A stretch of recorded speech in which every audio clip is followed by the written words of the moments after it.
Hey everyone, welcome back to my channel. Today we're talking about the really hot topic, gold. We're going to be looking at some of the pros, the cons, but ultimately why I believe gold is a really good investment. So let's get into it.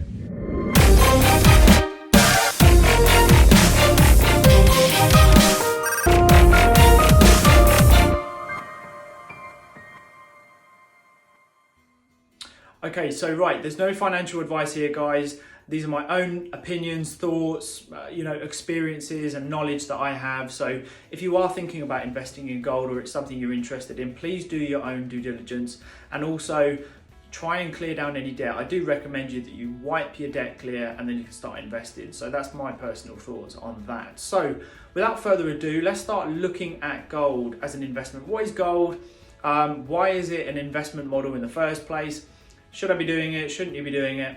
You know, that's ultimately your decision, but we're going to have a look at that and really my thoughts on gold and why I like gold as an investment. So let's take a look and let's dive into it and we'll see what we can kind of work out along the way and what it's doing right now. So first of all, gold. What is gold? Well, gold is a precious metal. It's a great investment. It's dug, it's mined out the ground. It's valuable, it's shiny, and look, to be honest, I've even heard the term thrown about a few times and I have to agree, it is a little bit sexy. I love gold. The look of it, the taste of it, the smell of it, the texture. I love gold so much. Okay, look, right, what is gold, okay, and what is it to me? Well, gold is many things to me, but we're going to sum it up to what gold is. Gold's physical, it's liquid, it has a rarity to it, it's consistent, it's valuable, it holds true currency, and it's an alternative to cash, but most importantly, it's an alternative to devaluing cash. So that's what gold is to me, and many other things. And what we're going to do is we're actually going to kind of just look at the elements, what makes gold as a good investment. And, you know, there are pros, there are cons, but, you know, if we look at certain billionaires, Ray Dalio, you know, what he has to say on the matter as such. I think gold should be a part of everybody's portfolio to some degree because it diversifies the portfolio. It is the alternative money. We have a situation now where when you have too much debt leads to the printing of money to make it easier to service. So all of those things mean that some portion should be in gold. Warren Buffett won't touch gold. Mm-hmm. Okay, yeah. You think he's wrong? Well, clearly you must. I think he's making a big mistake, yeah. Okay, so as you just heard Ray Dalio say there, you know, it's good to hold a good portion between 5 to 10% within your portfolio, your investment portfolio. And that's kind of what I live by. I think a reasonable amount, 5 to 10%, is what you should be aiming for. You know, there are investors who have a lot less and perhaps a lot more. But for me, I kind of like to sit in that 5 to 10%. The thing with gold as well, that we need to look at, right, is that it's proven. So, you know, we've only got to go on a chart 10, 15 plus years. Its value does continue to increase. The word explosive. Let's talk about where you think gold could, and I know you hate making forecasts. I know, before you say that, yeah. But where could it go? It's going to blow through 1900. And it's going a lot higher. I just don't know what the number is, and it's going to depend on a lot of things. It's going to depend at the rate which the world, countries around the world are going to compete to devalue their currencies. Look at the, look at the value of what's happened in 2020 because of the stock market, because of the pandemic of COVID-19. You know, gold, where the stock market has had so much volatility, gold has sort of stayed true and it's been really strong and it has really strong forecasts. What I think you should be looking at and being open-minded to is there are predictions, and although you can't forecast exactly what gold is doing, there are certainly experts that can look at trends and sort of, you know, predict what's going to be happening in the future. And they're talking 3 to 5 years that gold could be anywhere between $3,000 to $5,000 per ounce. Now, that's quite some growth, and look, I'd love that as a gold investor. That'd be great for me and everyone else who invests in gold. Is it going to happen? Well, we'll have to see. But going from recent trends of what's been happening through 2020, you know, we've hit peaks and we've hit highs and it's been great. So I like gold because to me, gold is true value. And we're going to have a look at that a little bit more now. And let's just kind of get into a little bit of a different angle of gold. And really the bonuses of gold are it is physical. So, we can have that physical bullion bar.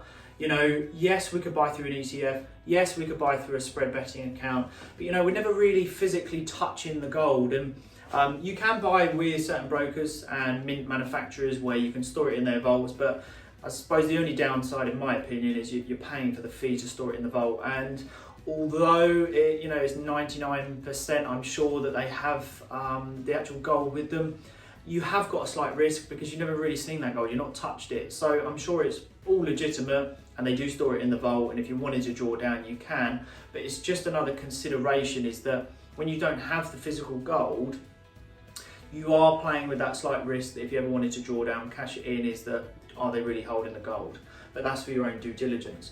ETF, obviously, you're going to be trading and buying through the stock market, so you're going to be exposed to perhaps the returns a little bit, but then obviously you're going to have a lot more volatility of what the stock market's doing, or if you're investing through the mining company, which isn't something that I'm really particular on doing.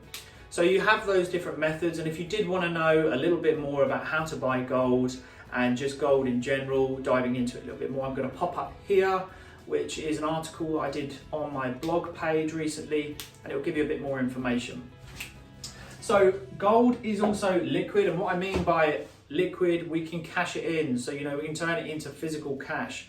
And a lot of people and a lot of investors, they have the gold there as an alternative to cash. And I'm a big believer in that, hence why I invest in gold, is that where our money is devaluing from all this quantitative easing, and I can only see it getting worse, is that we could store all of our money in the bank, which a lot of us do. We all have money in the bank. My only question that I'd be asking, and that you might want to give some thought yourself, is to think, if you went to your bank tomorrow, or let's say all of us went to our banks tomorrow, and we said we want to draw out every penny that we have, do you really think that all the banks would be able to pay out everything that they owe?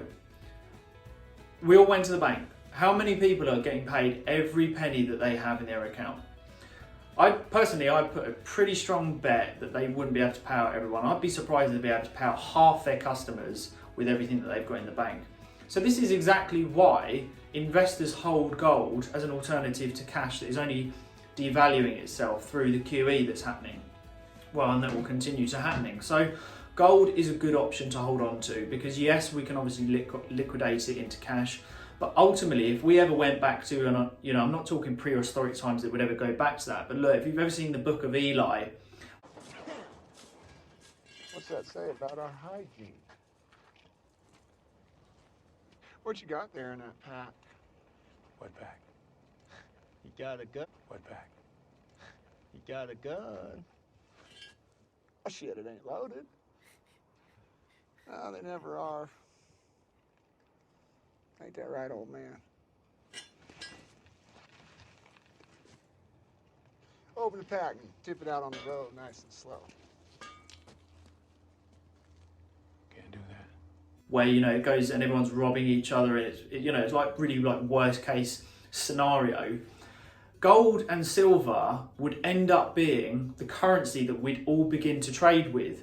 You trade a chicken for a sheep or something like that. Well, you can only do that so many times, as I've said before, until you need to go, well, there's no value here. I need to call something of its highest value, which would be the gold and silver. So it is a hedge. You're sort of betting against the worst case scenario. So again, / insurance policy. It is an insurance policy.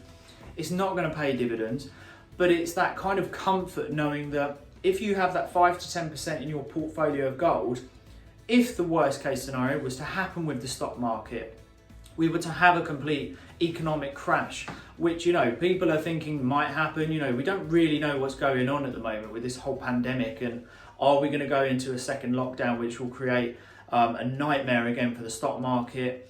The property market at the moment is an entire bubble. When's that going to pop? The stock market, I don't know who else has a stocks and shares account, but mine's just up and down all the time. It doesn't know what it's doing, but I'm seeing very strange highs and then very strange lows, but in like really short periods of time. Whereas then I'm moving over to the gold chart and I'm really consistent, I'm really steady. So yes, and it's an insurance policy, and don't think that investing in gold, you know, you're going to make like these huge returns. What it is you are hedging your bets, and it's consistent. So again, you need to kind of check in the reasons why you'd consider gold, but it is a great model and it is consistent. That's what I like. And I think where a lot of people have the cons and talk about the cons in regards to gold is people like Warren Buffett. Warren Buffett, I mean, look what's happening with Warren Buffett right now. I mean, that, although I don't know the ins and outs and I'm no expert and I don't know what's happening behind the scenes and the reasoning, but he's dumped airline stocks, bank stocks, you know, big company stocks, and then he's gone and put sort of 550 million plus into Barrick Gold, which is unheard of from a man that essentially has said no to gold his whole life. So what does that mean? What's that telling you? That one of the biggest billionaires is dumping almost like what to myself and you guys is normal stocks, good stocks that have performed over years that he's had, and now he's investing into a gold mining company that not only does he own the gold in the ground, the mining company, the dividends, everything to do with the gold itself, he's going to benefit from. So what's that telling us about gold? Warren Buffett dumped bank stocks, most of them, and airline stocks, and he got into a gold mining company. That's the big news. So we've really got to build into these, you know, build these factors into our decision on if we're going to invest into gold and what kind of percentage we're going to be looking at in our investment portfolio. Again, also one of the cons, I suppose, which I've heard other investors who aren't so pro-con, like Warren Buffett, he's said this many a times, is the whole sort of subject around its value, where he will comment saying it's only worth what someone will pay for it. Well, my argument would be, yes, okay, that is completely true, and it's subject to the volatility and what else is going on in other markets. But is the value of what someone would pay for it also not the same for other markets? Property market, I mean, look, we're in a bubble at the moment, but we've got investors making like really low offers. You know, so is it not the same? I just don't think that we consider that property market is similar to gold, because the property market will not shift as quick. It's not subject to changes hourly. But property still is only worth what someone is willing to pay for it. It's just that, you know, the value will always go up as it does with gold. It's just that gold sort of, you know, it shadows and reacts to what the stock market is doing. So yes, the volatility is there, but when I hear people say it's only worth what someone will pay for it, well, I think that's exactly the same as a stock, as the property. You know, whatever you're investing in, you're only going to pay what you think it's worth, and if it doesn't work, you're not going to buy it. So I kind of squash that idea in my head. I stick to my reasonings that I look at the past, I look at what gold's done, and then I base my decisions on what I think it's going to do in the future, what it's doing right now, and what other trends are happening. And the fact that Warren Buffett has gone and dumped all of these stocks, and he's gone and spent possibly more than what we know in the papers and the media, tells me that I might be on the right track investing in gold. Also, listen to Robert Kiyosaki. You know, check this out and what he's got to say. Gold is God's money. So let's hear this. But I like gold because gold is God's money. You know, gold and silver have been here since the earth was formed, and it'll be here long after we're all gone. So gold will always be here no matter what the markets are doing. So that's why my foundation is gold. The second layer is real estate.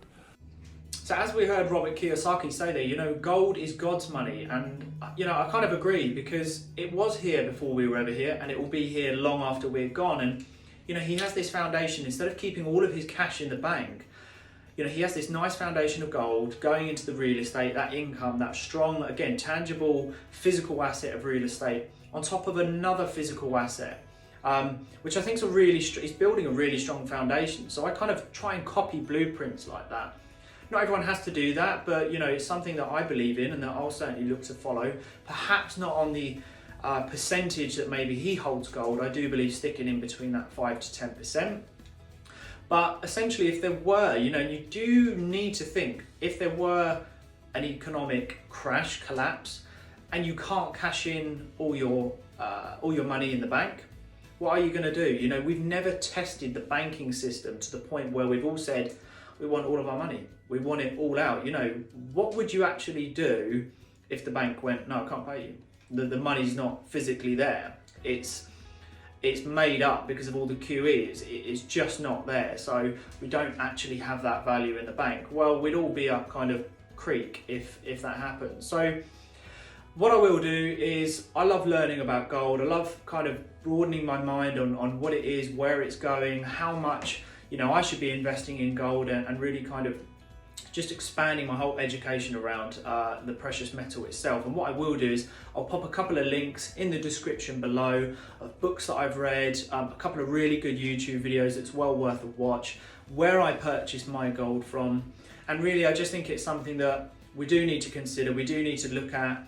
And, you know, I just wouldn't be hedging my bets on all my cash in the bank and me being able to draw that out, which kind of also ties into another subject which we'll cover at another time, is the question of pensions. You know, will pensions be there in years to come? And if they're not, and the cash isn't in the bank, and we go into a digital banking system, cryptocurrency, you know, the whole Bitcoin, everything is so up in the air at the moment. This bubble is, you know, it doesn't look like it's going to burst anytime soon, but I think when it does burst, we're going to be kind of left wondering what the hell is going on. And just having that, you know, that portion of gold sitting there, that true value, that physical currency that we could always trade with if it ever went to worst case scenario, which, you know, it's probably never going to go back to prehistoric times, but it would always be that value that we can trade with. I think it's a good investment model, and that's my personal recommendation. Again, there's no financial advice here, but other than to kind of offer a bit of an insight on how I think and how I approach gold as an investment. And, you know, I hope you've taken a lot away from this video, and I'll try and include as many links as I can that can offer you some information that you can go ahead, research, and perhaps make your own decisions on gold. So again, thanks for watching, guys. Really appreciate it. If you wouldn't mind, please give me a thumbs up, drop me a subscribe, and if you want to reach out to me on social media, please do so, and we can have a chat on there. And until next time, I appreciate you all watching. Thanks.